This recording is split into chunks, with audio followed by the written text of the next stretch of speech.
bersyukur dan beribadah kepada Allah menurut cara yang berkenan kepadanya dengan hormat dan takut. Sebab Allah kita adalah api yang menghanguskan. Haleluya. Tuhan begitu luar biasa. Tuhan melakukan segala perkara-perkara di bumi ini bukan dengan cara iseng-iseng berhadiah. Amin.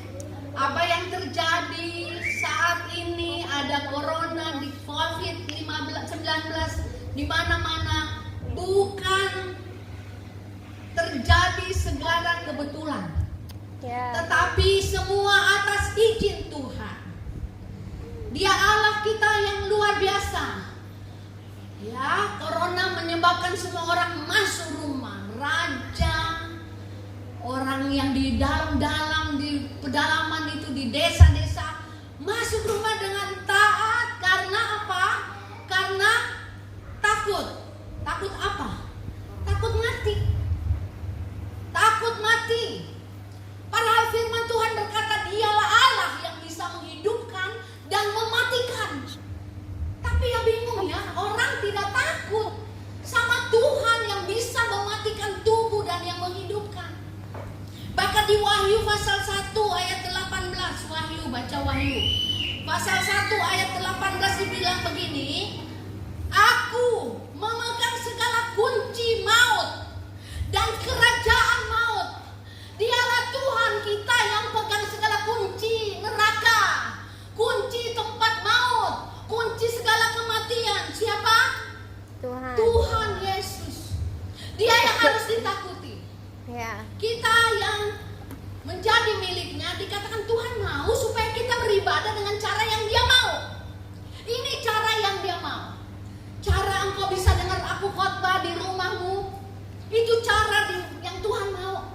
Bukan dengan hura-hura di gereja dengan alat musik yang mewah, dengan segala-galanya. Orang sibuk bangun gereja, bangun gedung. Gereja itu bukan gedungnya. Amen. Gereja itu adalah diri kita sendiri. Eklesia kita harus menyembah Tuhan dengan pribadi-pribadi. Sekarang ibadah-ibadah di mana-mana ditutup semua. Tuhan mau kita berdoa kepada Dia dengan cara yang Tuhan mau. Ya, dengan cara keinginan kita sendiri yang mau beribadah kepada Tuhan. Sekarang ini kalau di mimbar ini semua orang khotbah kelihatan bagus sekali. Pendeta-pendeta khotbah bagus sekali. Orang nggak tahu dalamannya. Siapa yang tahu saya? Hanya saya sendiri dengan Tuhan. Itulah makanya kita digoncangkan. Artinya digoncang, digoyang-goyang. Anak Tuhan juga digoyang-goyang, digoncang, ditampi seperti tampi beras. Zaman dahulu orang tampi beras supaya kutu-kutunya, kotor-kotorannya, serpihan-serpihannya dibuang. Kamu dibersihkan, saya dibersihkan, kita semua dibersihkan, dimurnikan oleh Tuhan. Yang gak benar di dalamku akan dibersihkan oleh Tuhan. Tidak ada yang tahu. Pendeta-pendeta yang di desa di mana saja besar-besar, nggak ada yang tahu luarnya manis. Kita ibadah di gereja yang megah, kita bisa memuji Tuhan. Tuhan nggak mau ibadah dengan cara itu. Tuhan mau dengan cara yang seperti ini. Kita sebagai anak-anak Tuhan harus sadar, ya, menyembah Tuhan, Tuhan kita. Ya, Tuhan kita itu adalah Allah yang api, bisa menghanguskan lebih dari corona itu. Ya. Tuhan izinkan itu terjadi. Lihat, semua orang takut mati. Semua orang takut mati. Tuhan bilang aku yang pegang kunci kerajaan maut. Kunci neraka itu Tuhan Yesus yang pegang. Ya. Yes, kita harus hidup dengan cara yang Tuhan mau. Oh, nanti nggak ada dunia ini lebih baik, tidak ada ya. Tidak ada, jangan berharap nanti akan sulit. Semua ganti, mata uang disatukan di seluruh dunia. Karena semua orang kesulitan. Pemerintah masih berbaik hati, tapi sampai kapan pemerintah bisa tolong ke semuanya? Akan sulit dan kita masuk ke masa-masa sulit. Orang bilang corona bukan dari Tuhan, betul. Tuhan itu baik, betul. Tuhan itu baik, tapi Dia adil. Ya. Kejahatan harus dihabisi. Ya. Ada saatnya nanti cawan murka Tuhan ditumpahkan, materai dibuka. Itu ada kuda putih, kuda merah, kuda hijau kuning di situ yang keluar. Ya, ada gempa, ada penyakit sambar, oh semua menangis.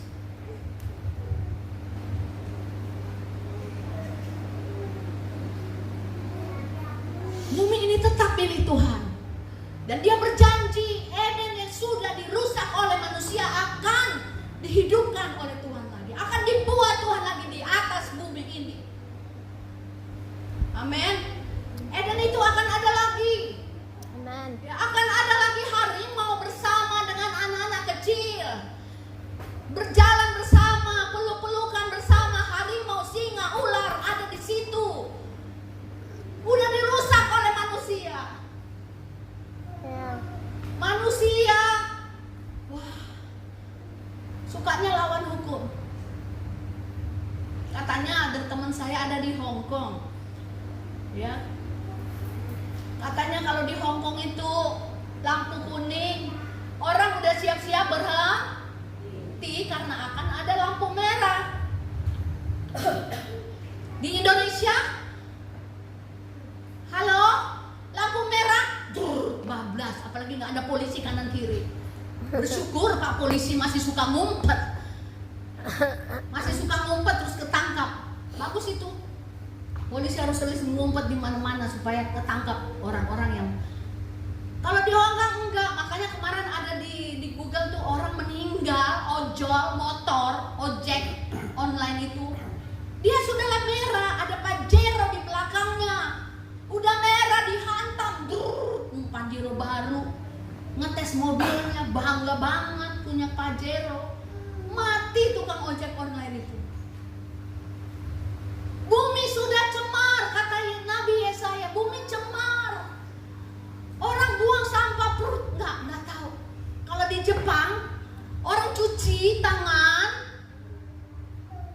habis dia cuci tangan dia bersihkan itu wastafel. Wow, di Indonesia Cuci kaki di wastafel. kencing mungkin di wastafel. Oh my God. Ya, orang udah disediakan di ATM. Saya masuk ke ATM, lihat sudah ada tempat sampah, lihat di bawah. Oh, kertas-kertas uang itu yang mungkin udah kosong, uangnya nggak apa-apa. Mungkin karena marah udah kosong ATM-nya ya. Semua dibuang di mana-mana. Kertas itu ditaruh di situ, tidak dimasukkan di sampah.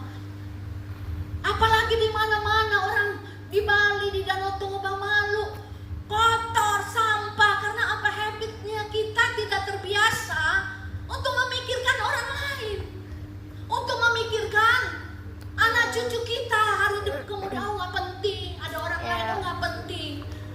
Ya, sudah dibilang belajar ngantrilah. Bebe aja ngantri, nggak suka ngantri. Aku mau lebih depan. Kacau semuanya. Ya kayak gini jadinya. Keluar tuh virus corona ya, kita juga.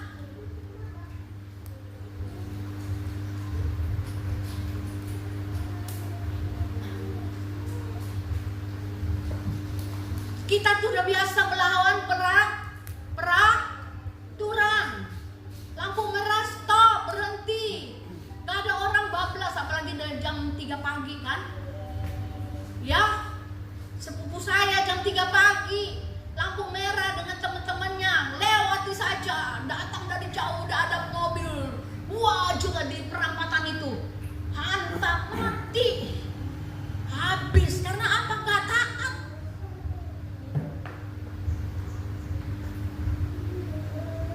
Kita harus tunjukkan siapa kita. Ya. Oh, kalau nyanyi terharu di gereja, sekarang terharu di rumah lah. Tapi lihat, benar nggak bahwa kita terharu untuk Tuhan? Betul-betul nggak kita mengasihi Tuhan? Terharu karena udah nggak ada apa-apa lagi. Di rumah terus udah nggak apa-apa, harus kasih makan 28 orang. Apa yang harus kami makan? Baru terharu.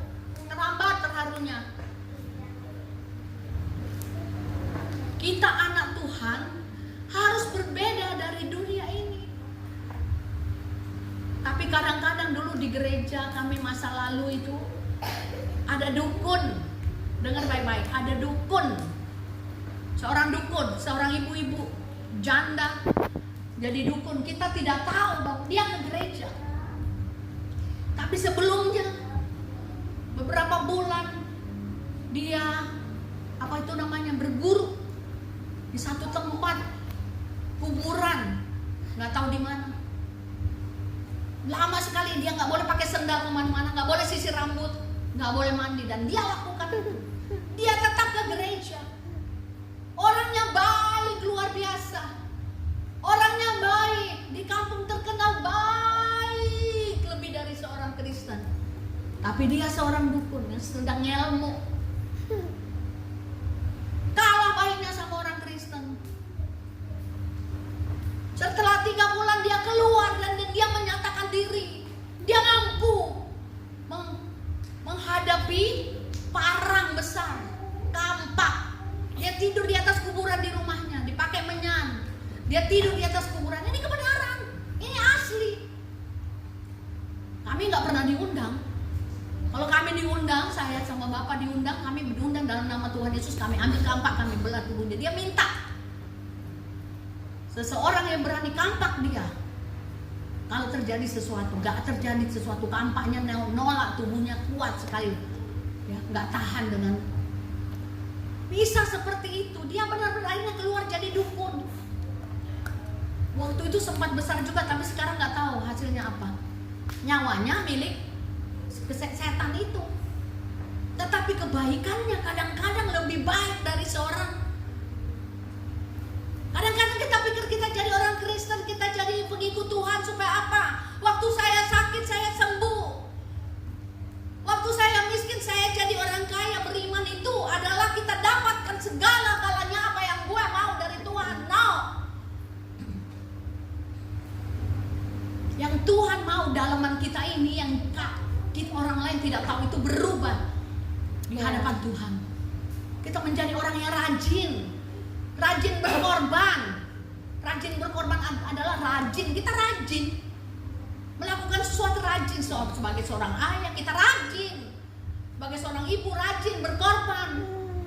Saya untuk 28 anak, 21 anak, nggak ada pembantu. Bangun pagi, masak, nggak nunggu orang lain, nggak ada kesadaran.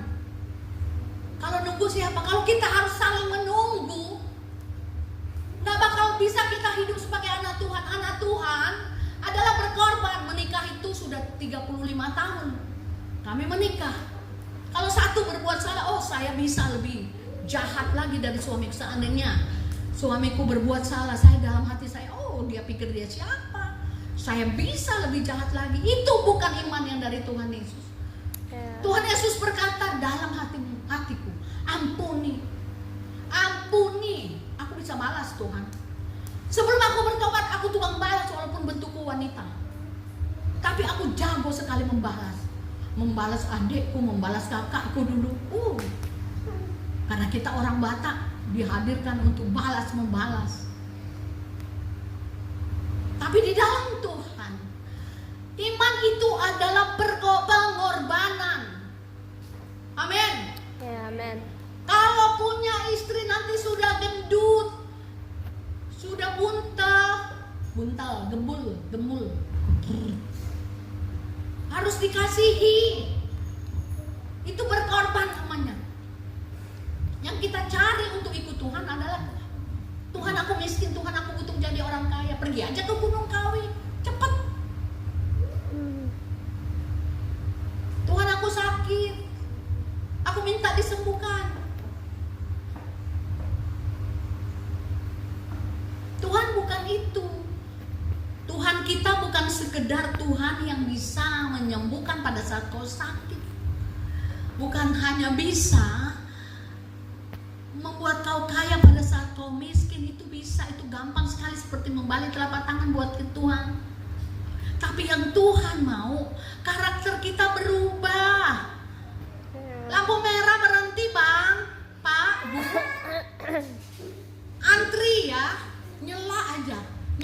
aja, suka nikung. Ya, giliran mati mau ya ngantri. Perlu gak mati-mati. Antri. Anak-anak harus belajar ngantri ya. Semua dapat tetap tepat. Gak pernah salah tuh malaikat maut itu. Gak salah hari ini jadwal siapa sudah tahu dia. Kita harus berbeda dengan dunia ini. Kita harus, iman yang benar adalah iman yang berkorban. Halo, mau berkorban? Berkorban itu apa sih? Hah? Berkorban itu kalau ada ayam goreng dan itu enak sekali, udah kasih aja sama orang lain. Kalau itu haknya orang lain. Kita harus tinggal di dalam Tuhan. Di dalam Mazmur 91 ayat 14 dikatakan kita harus melekat. Melekat itu gimana? Oh, saya kan anak Tuhan, saya hidup dalam Tuhan, saya berdoa, saya panggil Tuhan, Tuhan kasih datang, betul. Tetapi kita harus melekat di dalam Tuhan. Melekat itu adalah nempel erat-erat sama Tuhan. Melekat itu artinya hasratnya menggebu-gebu sama Tuhan. Kayak orang lagi pacaran. Kalau pacaran itu maunya ketemu terus. Teganya ada orang nyanyi di situ nggak muncul. Katanya cinta Tuhan. Aku rindu hadirat-Mu. Tuhan, rindu apa? Kamu rindu karena ritual untuk makan adalah nyanyi itu, doa dulu. Kalau melekat sama Tuhan itu kita mencari Tuhan, kita bersekutu kepada Tuhan. Sekarang nggak bisa di tempat ramai lagi. Puji Tuhan kalau bisa selama-lamanya. Hah? Selama-lamanya begini aja di gereja rumah lebih bagus, lebih kelihatan aslinya. Kita kan maunya enaknya saja. Orang Israel itu waktu keluar dari Mesir, nih catat nih, 6 juta orang keluar dari Mesir, 6 juta masuk ke padang gurun. Waktu masuk di padang gurun penuh dengan mujizat, penuh dengan berkat yang luar biasa. Apakah dengan berkat dan segala-galanya itu yang Tuhan beri, orang Israel makin cinta sama Tuhan? No. Yang masuk dalam tanah perjanjian berapa orang? Halo, berapa orang? 2. Yosua dan Kaleb. Nggak ngerti baca Alkitabnya. Berapa orang? Cuma 2. Jadi setiap hari atau bulan mereka harus gali itu tanah untuk kubur mayat-mayat. Ngeri kan? Jadi mujizat itu nggak bisa bikin kita lebih dekat sama Tuhan kalau kita tidak melekat dengan Tuhan, berhasrat, nafsu banget sama Tuhan. Apa-apa Tuhan, aku percaya bahwa apapun yang terjadi itu udah izin Tuhan. Yes? Jangan lupa kunci neraka itu sama Tuhan. Ya, kunci neraka dipegang oleh Tuhan Yesus. Kita sedang digoncang supaya kita kuat, kita bisa masuk tanah perjanjian. Ya, coba baca Ulangan 32 ayat 11. Ulangan pasal 32 ayat 11. Tuhan mau kita seperti ini. Ulangan 32 ayat 11. Saya baca ya. Laksana Raja Wali menggoyang bangkitkan isi sarangnya, melayang-layang di atas anak-anaknya, mengembangkan sayapnya, menampung seekor dan mendukungnya di atas kepaknya. Demikianlah Tuhan sendiri menuntun dia. Tuhan mau kita itu seperti induk Raja Wali. Induk Raja Wali itu taruh anak-anaknya di sarang-sarang, di gunung-gunung batu. Kita harus jadi orang kuat. Paham? Yang mengerti sekali. Ya? Mengerti sekali bagaimana kita bisa kuat, bukan hanya mujizat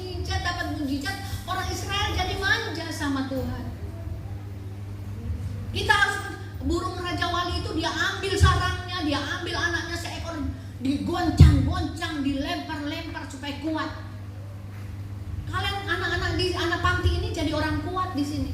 Jadi kuat, tidak jadi orang manja. Amin. Ya. Belajar mandiri, belajar untuk saya tahu ini, saya tahu melakukan segala sesuatu. Dengan inisiatif sendiri, dengan keinginan sendiri, karena saya harus begini. Walaupun saya masih kecil, saya harus menyenangkan orang tua saya. Tuhan mau kita seperti burung Raja Wali. Kalau burung gereja di sini ada, namanya sih gereja, burungnya Kristen. Tetapi dia nemplok juga di panti pijat. Ya kan, burung gereja ada nggak di panti pijat? Ada. Makan bangkai juga nggak? Makan. Burung gereja tuh kemana-mana nggak pernah. Coba burung gereja ditaruh di atas, udah. Burung Raja Wali nggak pernah taruh sarangnya di daun pisang, pernah nggak? Nggak pernah. Burung Raja Wali tuh naiknya ke atas, tinggi sekali, membumbung tinggi. Itulah anak Tuhan. Amen. Kita kuat, kita hebat bersama Tuhan. Kita cari Tuhan sendiri. Kalau perlu doa sendiri, kita tetap bisa cari Tuhan. Hasratku seperti orang pacaran, maunya ketemuan, ini enggak. Lebih tertarik dengan film-film. Ibadahnya 2 jam. Nontonnya berapa jam? 12 jam. Midnight oke. Dulu mami waktu masih muda juga nggak doyan nonton di bioskop itu. Nonton 1 kali udah cukup aja bersama-sama sekeluarga. Film-film yang penting. Nonton segala sesuatu mengenai Tuhan, cari, berhasrat banget, nafsu banget. Ya, ini nanti Andre kalau udah besar nafsu banget sama ceweknya. Pas dikit-dikit mau ketemu. Harusnya kita sama Tuhan itu seperti itu, karena kita nempel, melekat terus. Katanya seperti perangko sama pacarnya. Harusnya kita seperti itu sama Tuhan. Ya, kita cari Tuhan. Kita ingin bersekutu. Nggak ada orang lain, ya udah saya aja yang pimpin gitu. Nggak perlu menunggu. Daud itu kapan?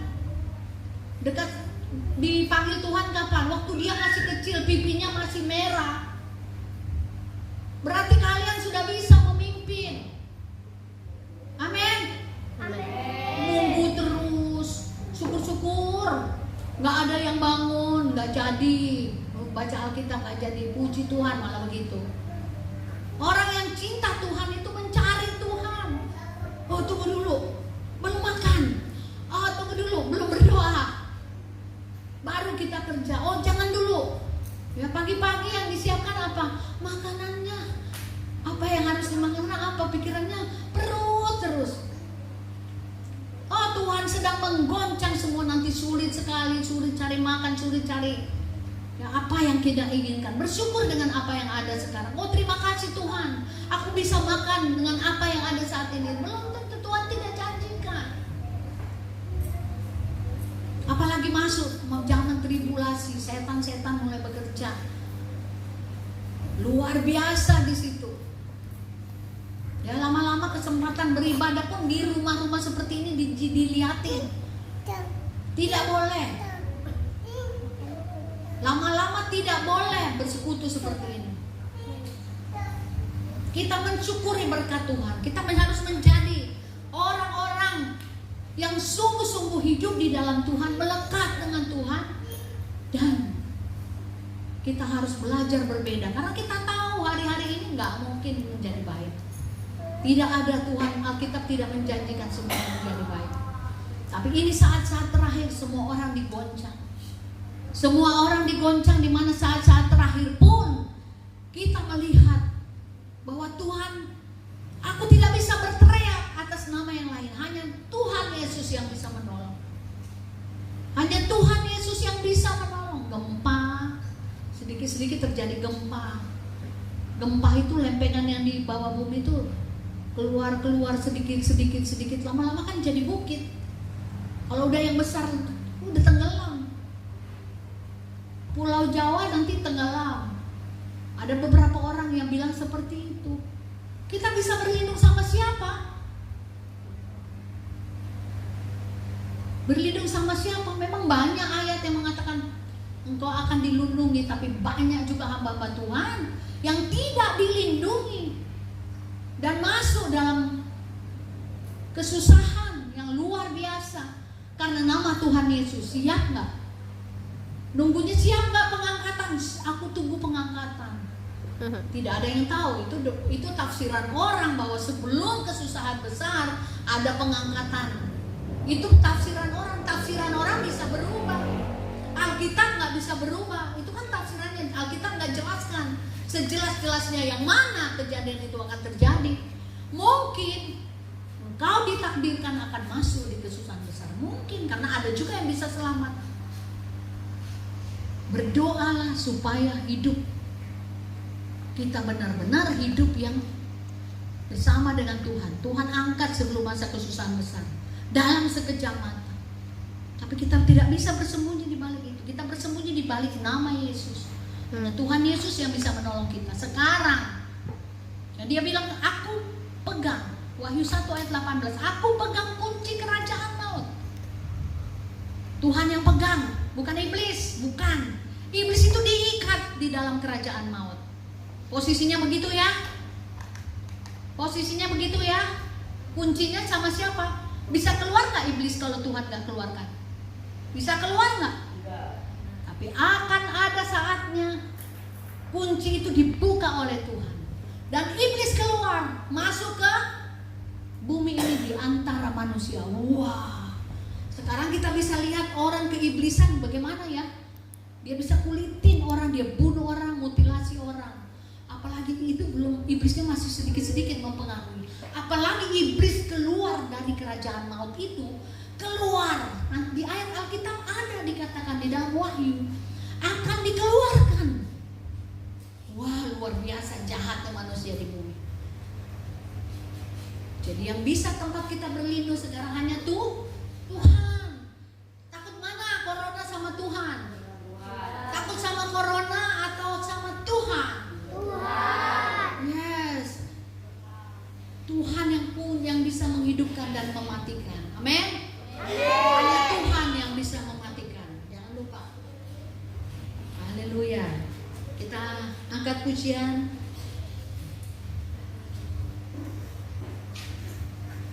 Setiap jam ya Tuhan. Lagu lama.